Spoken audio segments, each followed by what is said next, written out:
Good morning. Sun rising on a new day and a new week. I hope your new year has begun well. Dozens of Australia's elite athletes, past and present, signed a letter at the weekend calling for the Prime Minister to hold a wide ranging royal commission into the events at Bondi Beach. The Prime Minister continues to do nothing, he just wants us to move on, which is not going to happen, not as he wants it anyway. We'll still celebrate being Australians, we'll enjoy the cricket and everything else, but, as they say, we can walk and chew gum at the same time.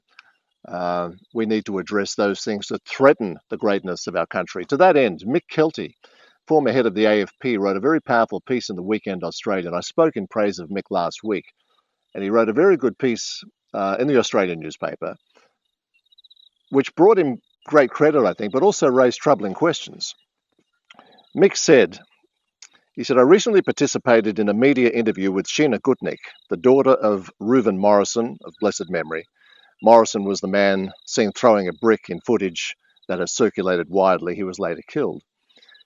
And Mick says that interview forced me to confront something we have all seen, but somehow normalised in Australian life.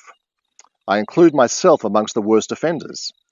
For the past 15 years, I've worked with Jewish community service groups in Sydney and Melbourne, alongside ASIO and the New South Wales and Victorian Police Counter-Terrorism Commands. Yet not once did I stop to properly ask myself why any Jewish Australians should need this level of protection at all.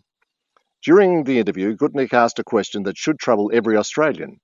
Why do Jewish schools require specialist security protection as children enter and leave when other schools in our secular society do not? Now, as I say, points to Mick for asking that question.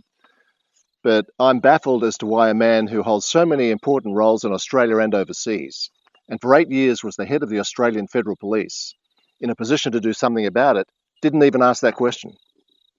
Many of us, Mick, have been asking that question for a very long time, indeed, probably for the last 3 or 4 decades. This has been going on a long time, and anti-Semitism has been growing, and sadly, as head of the AFP, you admit to doing very little. Our government has done very little. Indeed, most people have done very little. So when you say all of us should ask that question, many of us have been asking that question for a long time. And it underlines, in a sense, the entire problem here and the necessity of the Prime Minister calling a wide-ranging inquiry.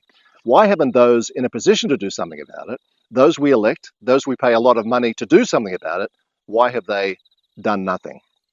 That is key to all of this.